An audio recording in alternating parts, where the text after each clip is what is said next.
Right, guys, we're going into homeschool here, second hour on World War II here, and where we left off just a little bit ago was with the Battle of Britain. And the Battle of Britain is going to be a game changer. For the first time, Adolf Hitler loses, and he doesn't know how to handle that. His flawless blitzkrieg has been crushed. So he's going to wait out the winter of 1940. Then he's going to make a dramatic mistake. He had formed the Nazi-Soviet Pact, which allowed him to attack France with impunity. The Soviet Union was an ally. Well, in June of 1941, Hitler is going to begin Operation Barbarossa, the invasion of what I say Mother Russia. And he's going to send 3 army groups. One army group north towards Leningrad, Army Group B towards Stalingrad, and Army Group C is supposed to get the Polesti oil fields down in the Middle East, badly needed oil for the German industry. And then Hitler is going to turn it. He's going to make it deviate from its objective towards the city of Stalingrad, which is a tertiary objective. It has no real military significance except the fact that it is named for Hitler's ideological enemy, Joseph Stalin. And the battle for Stalingrad is going to last almost a year, this protracted battle. And here it starts when Hitler loses the Battle of Britain. He decides to attack the Soviet Union, and this is going to be a major disaster for the German army. He will attack on June 22nd, 1941, which happened to be the anniversary on which Napoleon invaded Russia years before. Hitler was going to say, ha ha, all you goobers don't know how to do it. Watch me. I'll show you how to get this done. And Hitler has a massive army, 3.3 million soldiers.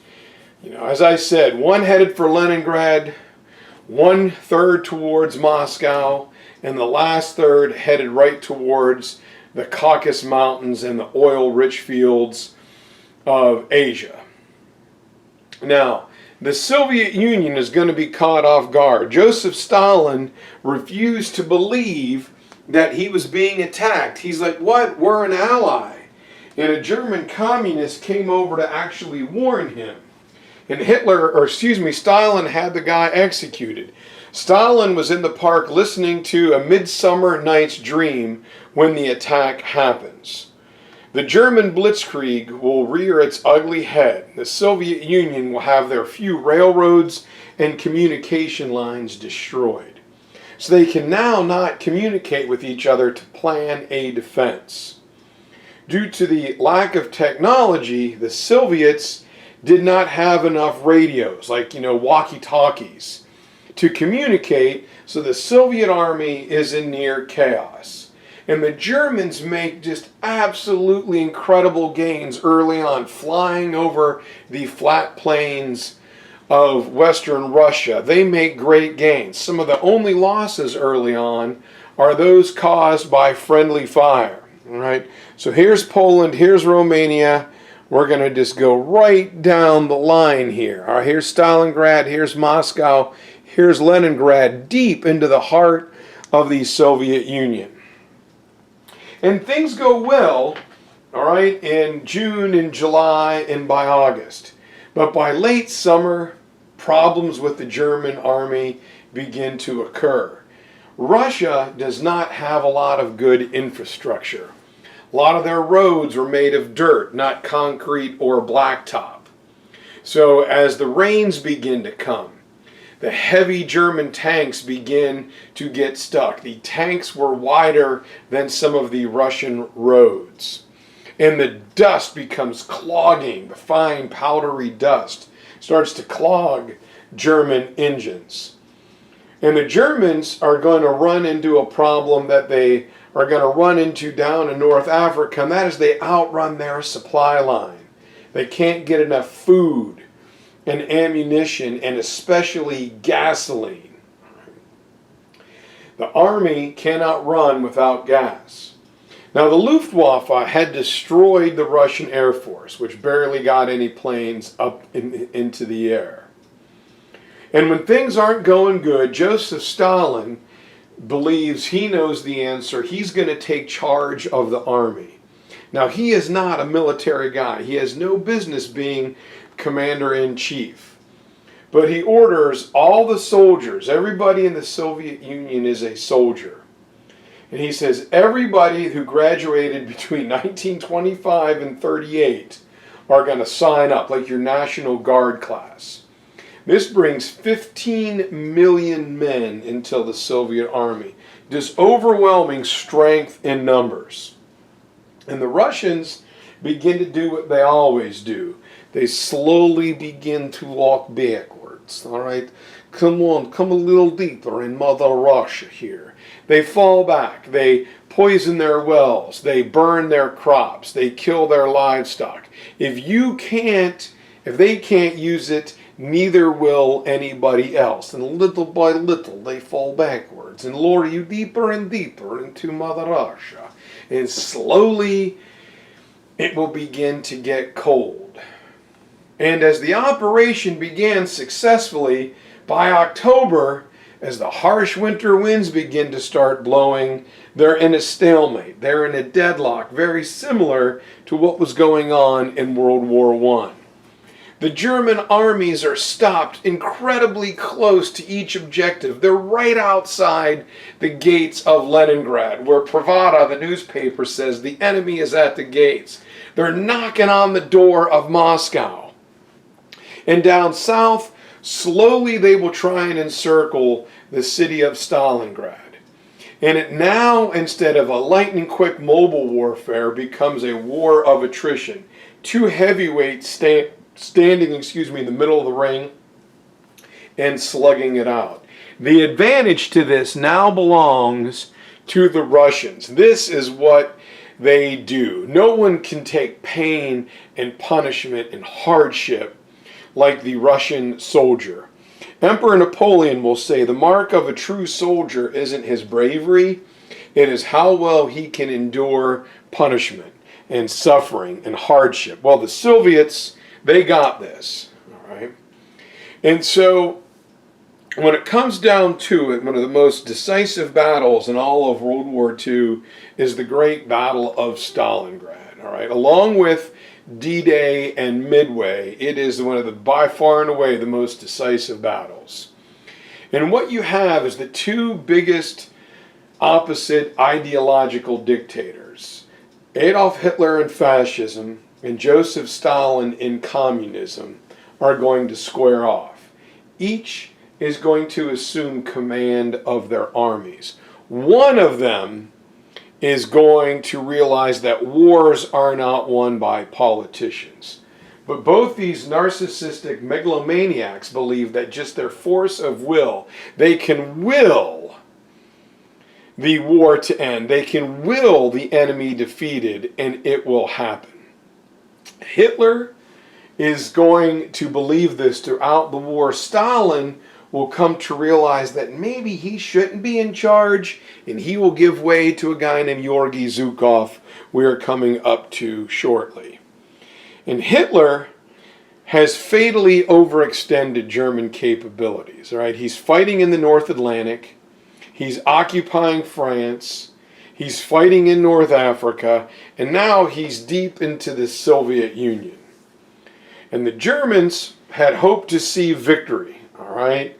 They thought they could knock this out quickly, and they hoped to see victory, and their 2 million men are going to be fighting in the Soviet Union. A third of them, another million, is going to be wounded or incapacitated or killed.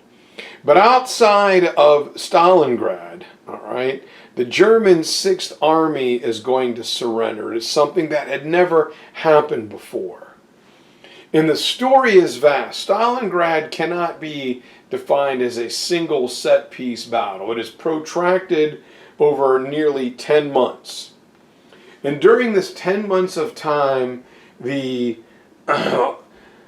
Russians will order no one to be able to fall back east of the mighty Volga River. That's going to be their line of defense, military and civilian, and they're going to take on and grind to a halt the combined Wehrmacht of Nazi Germany.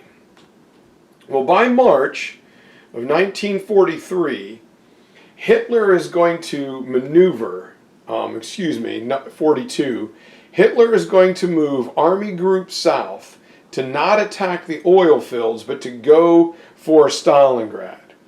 Just as he orders this as the crisis is about to achieve its biggest height, just as he is attacking in Stalingrad and the United States and the British are going to land in North Africa, Hitler goes on vacation, all right? Showing you that he is not an operator of world renown. Well, the problem is the first part of Operation Barbarossa goes perfectly. Blitzkrieg works, and it works on Stalingrad. They're blowing up the Luftwaffe, the artillery, the tanks are blowing up Stalingrad, and the German army is made for vast mobile open warfare. But they're kind of overdone by their own firepowers. Now Stalingrad is turned into a heap of rubble, and the German tanks and the speed and mobility cannot maneuver inside the Soviet streets. It's now a foot soldiers battle in and amongst the rubble of Stalingrad. The advantage here goes to the Germans. It's man to man, it's rifle to rifle, it's fist against fist. So you can see it slowly begins to get cold. And the Russian people are, kind of dealing with it, falling back, burning their crops in their villages. And the Germans are stuck out here in the freezing cold of the frozen tundra. Now, the Soviets understand this, and they bring over soldiers from Siberia with their yak wool uniforms and boots. Well, look at the German guy here. My man's got icicles hanging off of his eyebrows. And Stalingrad is also known as a sniper's wars. Here you have what was known as the Grey Ghost. The world champion sniper is a Soviet female officer who will take down over 400 German officers during the Battle of Stalingrad. So, coming in to assume command in Stalingrad is Communist Party official Nikita Khrushchev. And he shows up with hero of the Soviet Union, Georgy Zhukov. And what their plan is kind of disturbing, is the Soviets are going to rush the Germans. You are going to rush German, make them shoot much time. And they said wave after wave of Russian soldier is going to attack. One soldier will be given a rifle. The other soldier behind him will be given a clip of ammunition. And they are both going to charge. If the guy with the rifle gets shot first, the guy with the clip picks up the rifle, inserts it, and shoots, and vice versa. The idea is to make the Germans use up their ammunition.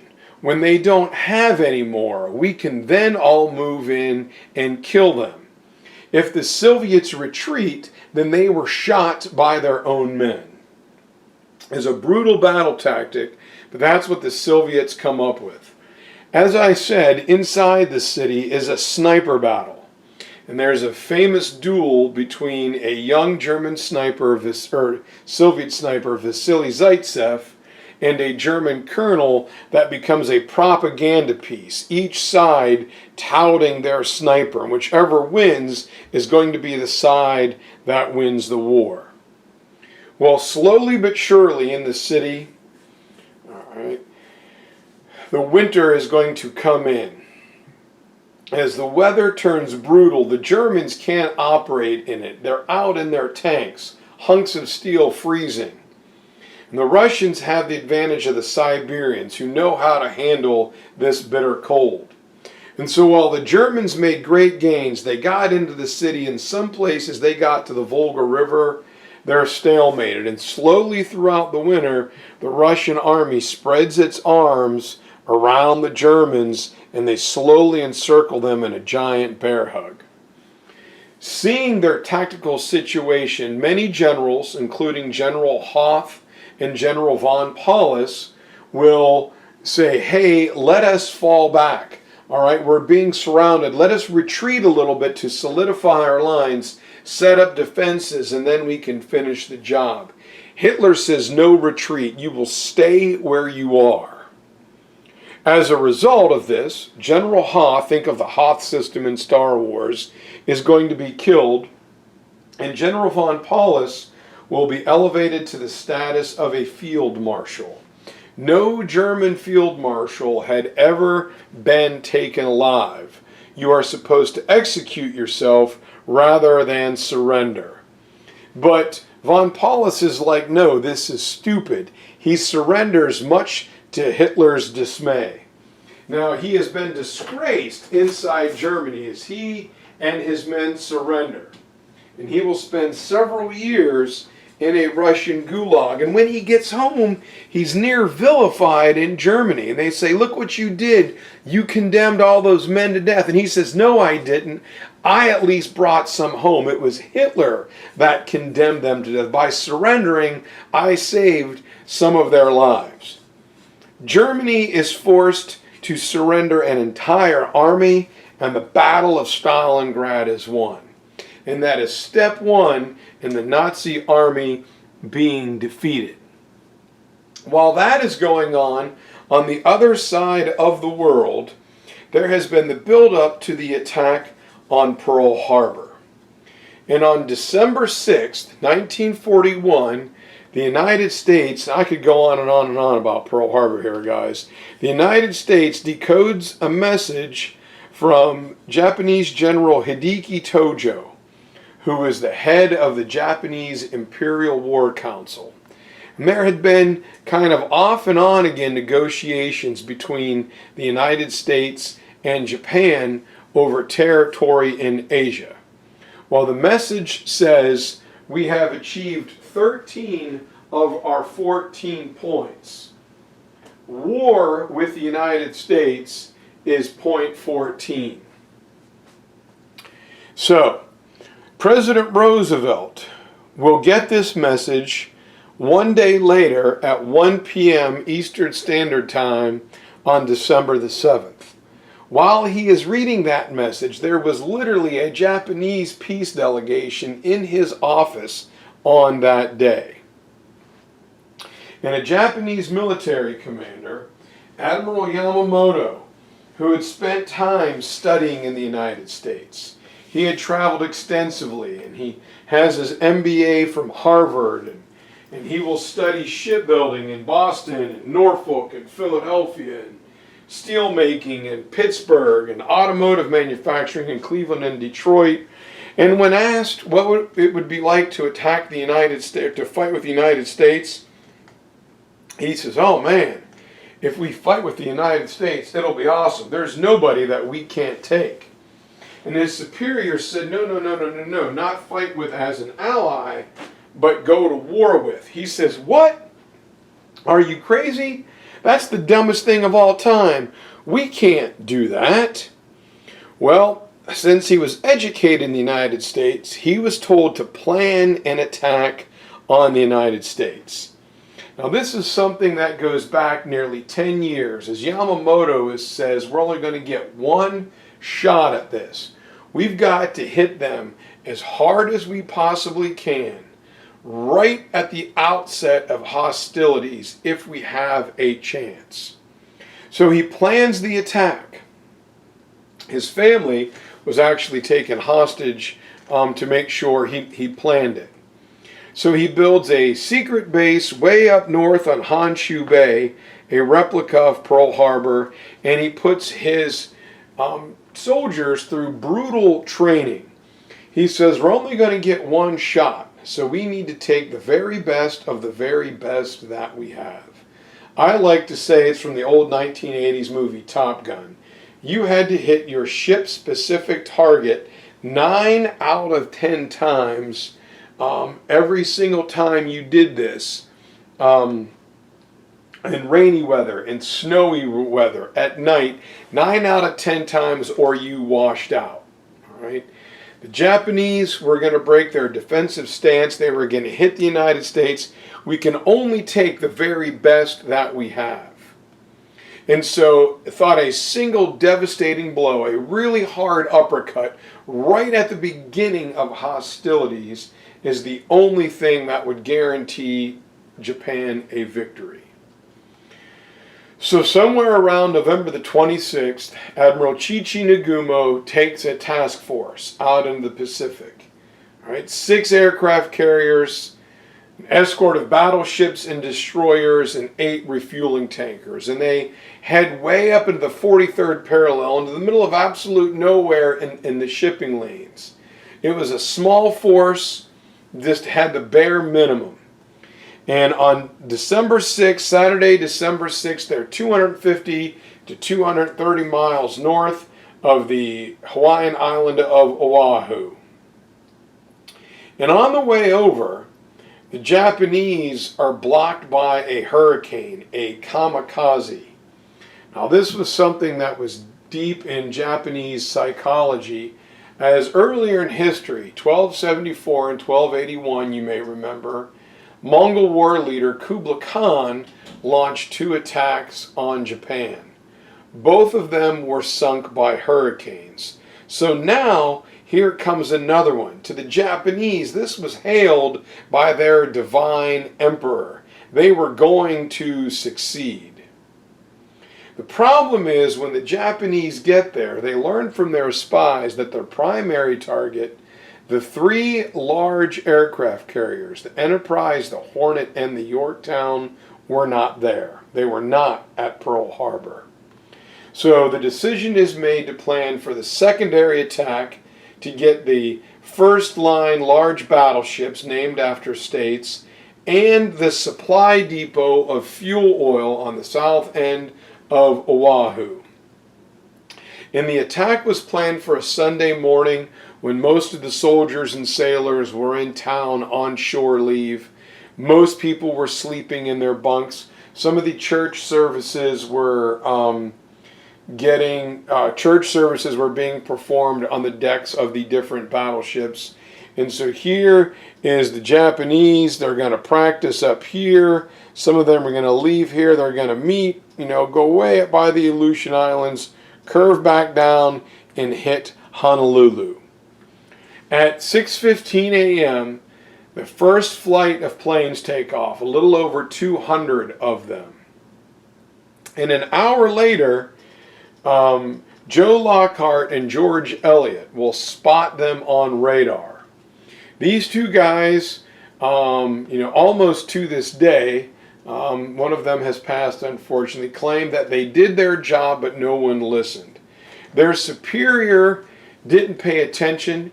He said it was a flight of B-17s coming in from San Diego, so he discounts it. Had their warning been heeded, Pearl Harbor would have had 45 minutes to an hour to prepare. It doesn't happen. And the attack happens at 7:50 a.m. 3 minutes later, 2 signals go out. The Japanese say, surprise successful. Tora, tora, tora, attack, attack, attack. For the United States, Rear Admiral Patrick Bellinger says, all hands general quarters, this is no drill. General quarters means we are being attacked. The Japanese were after our large battleships lined up along Ford Island. All 7 of them will be sunk or damaged. The most famous of which is the USS Arizona, which was hit by a perfect shot.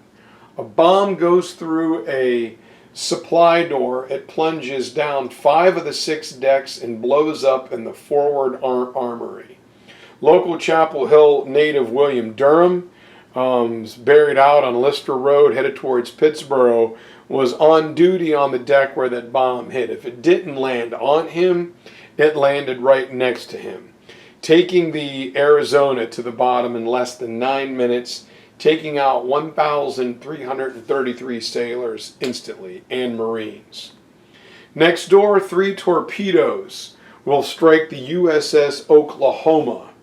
The Oklahoma will roll over, spilling her fuel oil on Pearl Harbor, causing a massive inferno.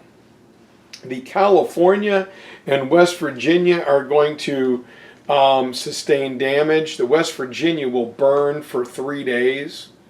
The only ship to get underway, which was the USS Nevada, gets hit by a torpedo and a bomb, and the captain is forced to run her aground. The captains of the Maryland and the Tennessee on purpose sink their ships. Pearl Harbor is only 35 or 40 feet deep, so they opened the sea cocks at the bottom of the ship and sunk them. You could damage the radar antennas and the superstructure, no big deal, but most of the ship would stay intact. And with this battle, an era of warships going back to the ancient Nile River barges is gone. The battleship is now obsolete compared to air power. And the Japanese are going to attack brilliantly. The first wave comes in and they fly around the mountains. All right, the middle where the Dole pineapple field is known as the Koli Pass. So they use the mountains to screen them. They fly from south to north, and the 3 fingers of Pearl Harbor point them back out to where their ships are. As they're heading back to refuel and reload, the second wave comes in, taking out the key airfields. Hickam Airfield, Wheeler Airfield, Kaneohe Bay, and it's just devastated. There is 187 ships at anchor in Pearl Harbor that day. At the war's end, the Pacific Fleet will have a little over 4,000 ships in it. American industrial power. Here's the California, the Oklahoma, the Maryland, the West Virginia, the Tennessee, the Nevada, and the Arizona. All will be damaged or sunk on that day. To make matters worse, the sailors and Marines on the ground and soldiers didn't have live ammunition. There is nothing that they could do to fight back with. An hour later, as the second wave is launched, they target the military airfields where the airplanes were backed up wingtip to each other. Many of them were destroyed before they got off the ground. The one good thing about the Oklahoma rolling over and catching the harbor on fire is the smoke. The smoke obscured the third objective, which was the supply of fuel oil. Now, each battleship required 60,000 gallons of fuel when it went out at sea. Think of those big, giant, drums between Greensboro and Winston-Salem. We had one of those in Pearl Harbor just for the Navy. While the smoke was so thick, the Japanese radioed back, "Hey, we already hit that target." So Admiral Yamamoto calls off the third wave of attack. And he says, "Guys, finish your bombing runs and then follow our wakes. We're heading back to Japan as fast as we can, because you never know when one of the 3 American aircraft carriers are going to show up." Now, the Japanese had a very brilliantly conceived plan. It was near flawlessly executed. The Japanese will lose 55 men, 29 airplanes, and 5 midget submarines.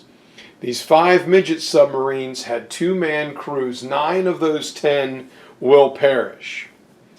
In the end, they will kill 2,500 American soldiers, sailors, and Marines, and nearly 1,200 more civilians. I'd like to show you guys this photograph. This was taken by a lady pilot instructor, helping a young man get his pilot license so he can save his family's crop dusting business. And you see we got some battleships here, and here is the Nevada, here is the Utah. This is Battleship Row. And you see this plane here, this is a water plume. As the Japanese were attacking, they waved her off.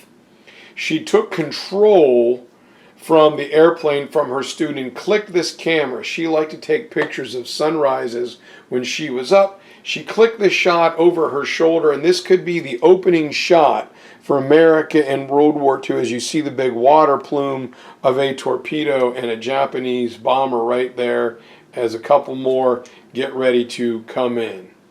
This is the West Virginia a couple days later, still on fire, sunk up to her superstructure. There she is from a different angle, and the United States is now at war. This is low tide. You can see all the damaged ships. Here's the Oklahoma rolled over and all the fuel oil leaking out here along Ford Island.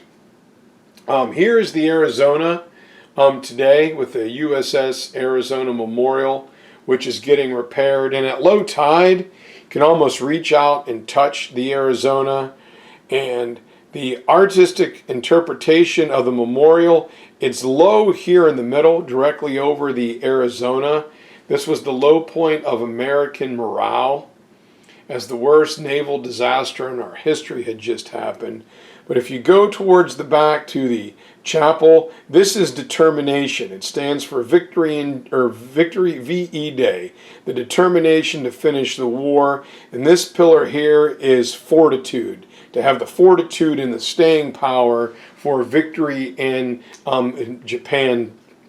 Unfortunately, the Arizona Memorial needs some work as the pylons and structure is beginning to rot, so it is closed if you were to go visit it right now. Anyway, Admiral Yamamoto was convinced that one strong blow, one hard punch right at the beginning of war would finish it. And as he steams back to Japan, he gives a prophetic quote that says, "I fear all we have done now is awoken a sleeping giant."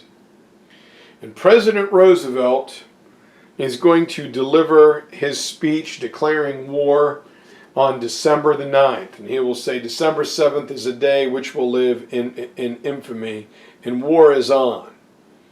It's worth to note that on that very same day, Germany declared war on the United States. We are the only country that Adolf Hitler officially declared war upon. However, our ally, Great Britain, had declared war on Japan a day before, on December 8th. And Admiral Yamamoto proves to be correct, because I don't think he understood what was happening. He said the Americans have an almost inexhaustible amount of manpower, and they've got natural resources. If anybody galvanizes them, if anybody brings them together, no one will be able to stop them. Well, that's what happened. All of a sudden, young men volunteer to go into the army. So women and older men are going to go to the assembly lines. Ford, Chrysler, and GM are going to churn out Jeeps and trucks and tanks. Boeing and Lockheed are going to make planes, fighters, and bombers. U.S. Steel will crank out steel, and we will build ships. And as people often quote President Roosevelt's day of "this is a day which will live in infamy," I love the latter part of that speech, where he says that all the Japanese have done is raise a mighty wave of indignation that will build with steadily mounting power and break upon the shores of Japan with colossal force. I love that quote. Steaming back into Pearl Harbor 3 days later is Admiral Bull Halsey. And when he looks at the wreckage of Pearl Harbor, a Stars and Stripes reporter is going to ask him, "What do you think about President Roosevelt's speech?" And Halsey says, "Well, I'm less eloquent than the president. By the time I'm through with them, I guarantee that the Japanese language will be spoken only in hell." So, Yamamoto proves out to be right with his, "I fear all we have done now is awoken a sleeping giant." 2 hours on a Sunday morning is going to change the world. World War II will last 6.5 years. It will claim at least 69 million lives. When the United States jumps in, it now becomes a truly world war. All right, total war. Industry is going to be mobilized. The home front will make a lot of equipment. It will be sent to soldiers in 2 theaters, and there's a battle fought on every continent except Antarctica. So the United States is ready. And on December the 6th, it took the United States 6 months to build a battleship like the North Carolina or the Arizona. By February, we'll be building one every 30 days. And so next up for the United States in the European theater is going to be Operation Torch, where we are going to test our battlefield commanders and soldiers as we fight in North Africa. Then we will invade the island of Sicily before attacking the southern part of Europe in Italy. This was all done, calculated, whoops, and on purpose to stretch German supply lines. The idea behind it is while the Soviet Union was holding off in Stalingrad, the United States was going to attack in North Africa for 2 reasons. Number 1, we could test our battlefield commanders. And number 2, make Hitler stretch his supply line as fast as he possibly could. And so we plan Operation Torch to hit French Morocco and Algeria, far northwestern Africa. And this was a major undertaking, all right, an amphibious landing crossing the Atlantic Ocean from America and from England. Our invasion force had to sail from 2, if not 3 different ports and then meet at a third. And we had to be there simultaneously, so the Germans had no idea what we were up to. It was by far and away the largest amphibious landing ever planned by the United States. Right? Coming out of the water is an unstable platform. All right? If things go wrong, you've got nowhere to go. You've got nowhere to retreat. You just have to keep going. And the big question plaguing the United States is Spain. Spain is just a couple miles from Morocco. They were a fascist government, but they had pledged their neutrality. So how are they going to do? And the French, we are coming to liberate the French, but they had been taken over by the Germans, and the Free French soldiers were told they had to fight for Germany or their families would face reprisals back home. So are the French going to welcome us as liberators, or are they going to see us as invaders? We don't know. And because we didn't have any intelligence, we decided, well, let's roll heavy. All right? We sent a much larger force than was probably needed. But there could be as many as 250,000 French and Spanish, not counting German soldiers who were waiting for the United States. And so in early November, being led by United States General George Patton, we attack in North Africa, south of Casablanca, in Oran and Algiers. And it was a bumbling attack, poorly executed. We landed at the wrong time with the tides. We were told that the French Navy there was ineffective when one of their large battleships, the Jean Bart, began firing. And as our guys came ashore in the landing zones, they're met by stiff resistance. So Attack 1 is supposed to land in Casablanca. It goes south to a place called Fadala. And then you have one in Oran and Algiers in Algeria. It is a bumbling, goofy attack that just barely works.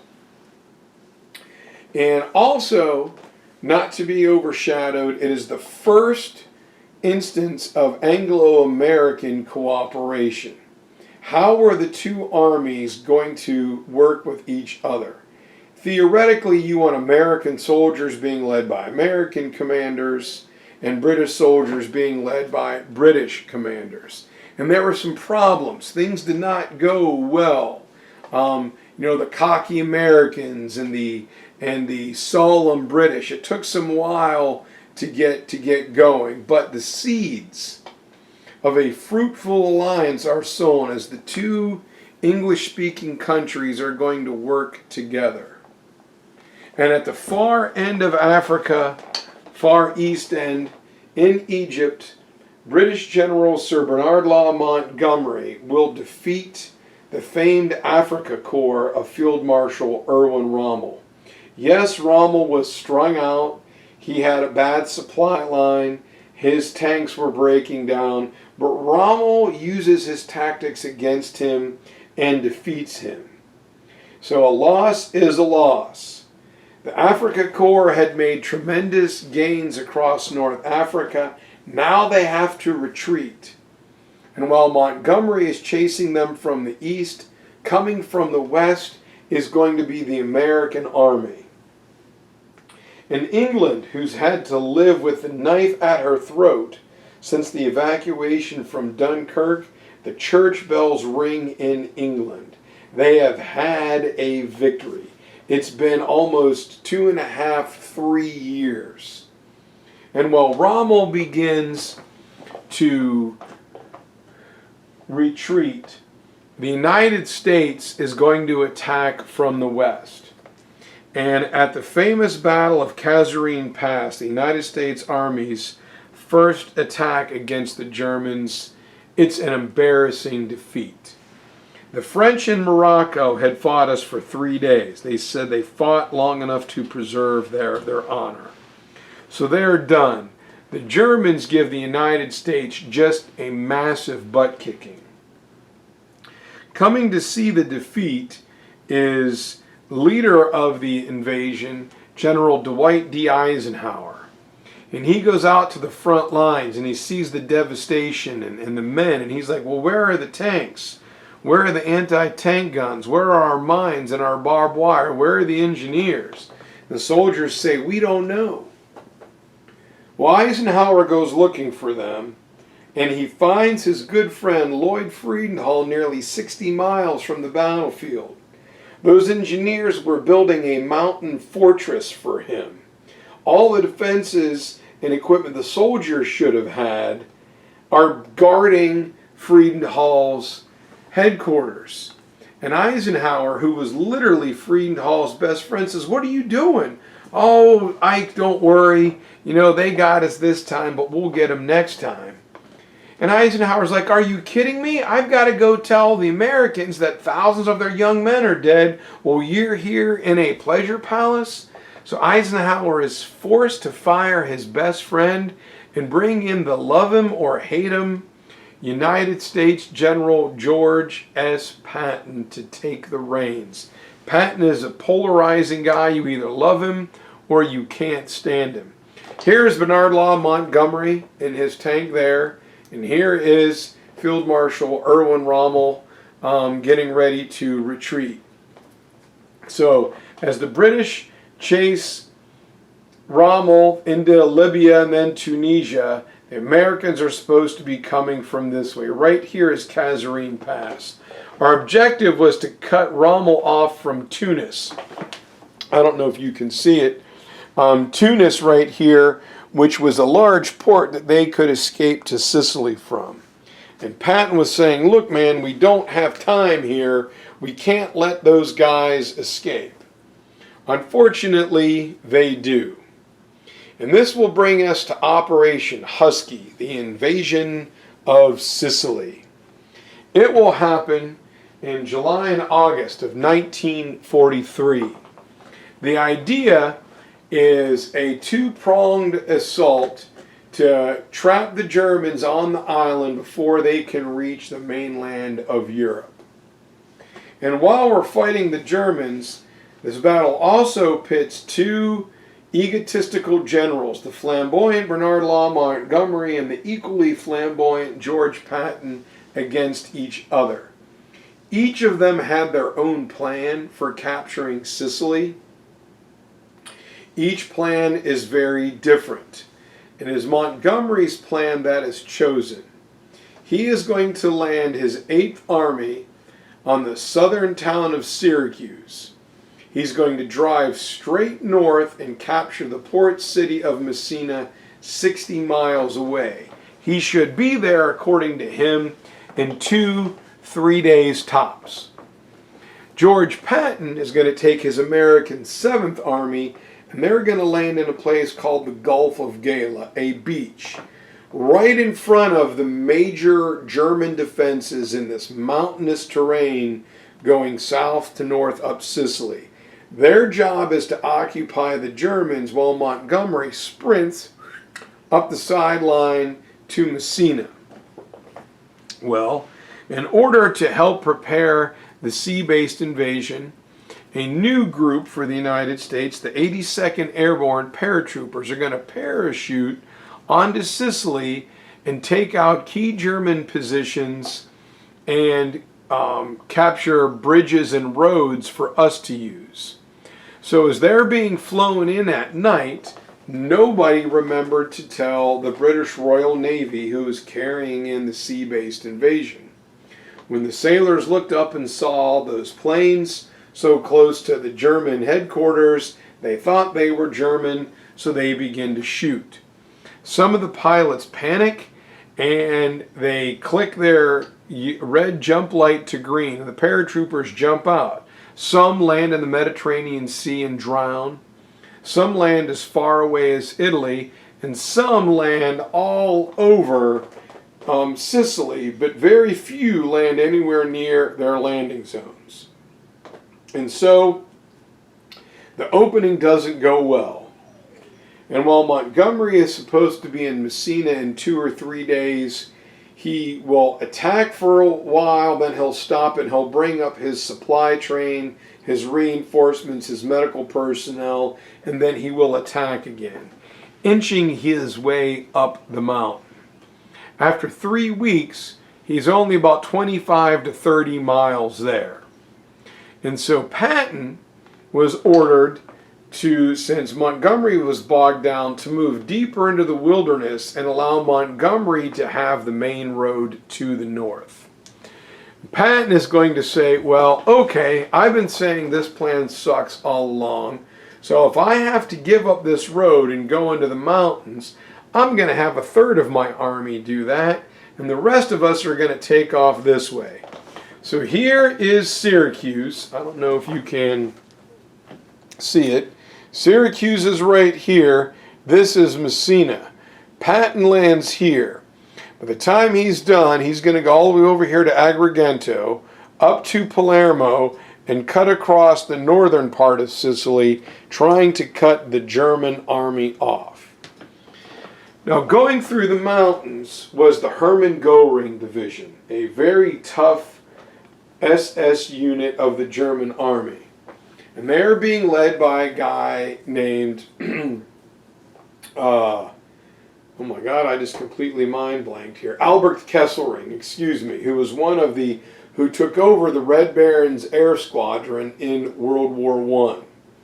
And the Germans were using the difficult terrain to their advantage. And Patton says, okay, I've got to show you guys I know what I'm talking about. And he splits his forces. He goes all the way west to Agrigento, then turns north and captures the port of Palermo. While there, he is ordered to stop. He says, don't capture Palermo. And he flamboyantly says, tell the general I've already taken it and ask him if he wants me to give it back. While there, he makes a terrible announcement saying that he is going to capture Messina before Montgomery. Now, as he does this, he drives his men hard, and he really causes a rift in the relationship between him and his subordinates Omar Bradley and Lucian Prescott. While damaging his friendship with the two men, he captures Messina on August 17th. Beating the British there by a mere 2 hours after having gone 3 times the distance. But the battle for Sicily was brutal, and it cost the Allies 38,000 casualties, dead, wounded, and missing. And because it took so long, many of the Germans were able to escape to mainland Italy. On the positive side, while we have to fight the same German group again, Italian dictator Benito Mussolini is overthrown and 200,000 Italian soldiers will surrender and change sides. And here we have Hitler's empire is shrinking. He's lost North Africa. He's lost Sicily. He's retreating from Russia. Unfortunately, the last casualty of this battle was George Patton himself, who, not believing in shell shock or post-traumatic stress syndrome, will slap the helmet off of a dazed soldier, and as a result, he is forced to give up command of the 7th Army and will spend the next year as a VIP tour guide among battle sites. All right, guys, that's it for part 2. Part 3, we're going to look at some of the fighting here in Sicily. We're going to go to the Pacific, do some Battle of Midway, Guadalcanal, and try and wind out the end of the war here. This is a big unit, so maybe I should speed things up. We'll do that in the next session. All right, we'll see you for session 3.